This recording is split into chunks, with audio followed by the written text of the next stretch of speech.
Nikola Tesla could visualize entire machines in his mind before building them, rotating them, testing them, finding flaws, all in his imagination. He invented the system that powers every home, hospital, and factory on Earth. He held over 300 patents. And he died alone, in a New York hotel room, nearly penniless, while the man who tried to discredit him was remembered as a genius. This is the story of electricity, and the invisible war that decided how it would reach you. I'm here at Object Origins, where we explore the history of things that shape civilization. Today, we're going back to the moment when the world literally switched on. You're about to discover how a single invisible force rewired human existence, and how two brilliant men's competing visions for delivering that power created a battle that determined the world we live in today. By the end, you'll understand why the way electricity reaches your home isn't inevitable. It was fought for. Before 1752, electricity was a curiosity, a parlor trick. You'd rub amber and it would attract feathers. That was the extent of human knowledge. Then Benjamin Franklin flew a kite in a thunderstorm and proved that lightning wasn't divine punishment. It was electricity. The same force that made your hair stand up on end was tearing through the sky. That single moment reframed everything. If lightning was electricity, then electricity could be harnessed. It could be controlled. It could be used. But knowing electricity existed and actually using it were two completely different problems. For nearly 80 years, scientists understood the phenomenon but had no practical application. Electricity was still a curiosity, until Michael Faraday changed that in 1831. Faraday discovered electromagnetic induction. He found that moving a magnet through a coil of wire created an electric current. This wasn't just an observation, it was the blueprint for everything that followed. Every power plant on Earth, right now, is running on Faraday's principle. A turbine spins, magnets rotate, and electricity flows. He didn't invent the generator. He discovered the mechanism that makes generators possible.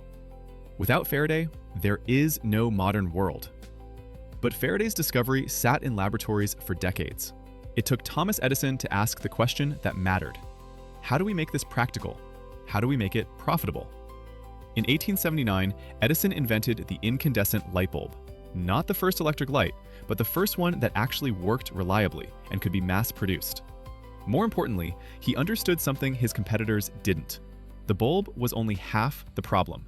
You needed a system to deliver the electricity. In 1882, he built the Pearl Street Station in New York, the first central power plant. It generated direct current, DC, and sent it through underground cables to nearby buildings. Lights came on. Factories could run at night. The future had arrived. Edison's system worked. It was elegant, it was profitable, and it had one fatal flaw. Direct current couldn't travel far. The electricity lost power over distance. You needed a power plant every few miles. In a city, that was manageable. Across a country, it was impossible. Nikola Tesla understood this problem differently. He'd been working on alternating current, AC, a system where the direction of the electrical flow reverses many times per second. AC had a crucial advantage. It could be stepped up to higher voltages for long-distance transmission, then stepped back down for use. It could travel hundreds of miles without significant loss. It was the system that could electrify a nation, not just a city. Tesla partnered with George Westinghouse, a railroad magnate who saw the potential immediately. Westinghouse had the capital. Tesla had the vision. Together, they represented a direct threat to Edison's empire. What followed wasn't a scientific debate. It was a war fought in newspapers, in boardrooms, and in the court of public opinion. Edison launched a campaign to convince America that AC was dangerous, that it was reckless, unstable, a threat to safety. He funded demonstrations, he published pamphlets, he did everything he could to make AC seem like a threat, while DC seemed like the safe, reliable choice. But Westinghouse and Tesla had something Edison didn't: a better system. In 1893, they won the contract to light the world's Columbian Exposition in Chicago. Over 100,000 lights powered by AC. The world watched, and AC didn't fail. It didn't burn down the fair. It worked flawlessly. 3 years later, in 1896, Westinghouse and Tesla won the contract to harness Niagara Falls, the most powerful natural resource in North America. AC won. Edison's DC system was relegated to history. Edison lived another 30 years after losing the War of Currents. He remained famous, celebrated, wealthy. He was Thomas Edison, the man who invented the light bulb. History remembered him as a genius. Tesla lived another 30 years too, but differently. He continued inventing. He held over 300 patents. He pioneered wireless transmission. He imagined technologies that wouldn't exist for decades. But he never built a company. He never accumulated wealth. He lived in hotels, moving from one to the next as his money ran out. By the 1940s, he was largely forgotten, a brilliant man whose ideas had shaped the world, but whose name had faded from it. By the 1930s, electrification had transformed civilization. Cities glowed at night. Factories ran 24 hours a day. Refrigeration meant food could be preserved. Electric motors meant manufacturing could be mechanized. The division between day and night, between rural and urban, between possible and impossible, all of it shifted. Electricity didn't just power homes. It rewired how humans lived, worked, and thought.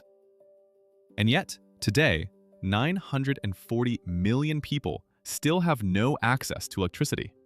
The invisible force that transformed one world remains invisible to another.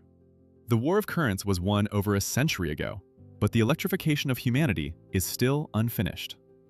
The history of electricity isn't really about light bulbs or power plants.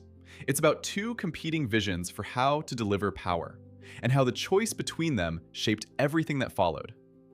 Edison lost the war, but he won history's memory. Tesla won the war, but lost everything else. The irony is that we live in Tesla's world, powered by his AC system, lit by Edison's bulb, built on Faraday's principle. 3 men, 3 visions, one invisible force that literally switched on civilization. If this gave you something to think about, subscribe. I go deep on the history of things every week, the stories behind the objects that changed everything. Leave a like if this one hit different.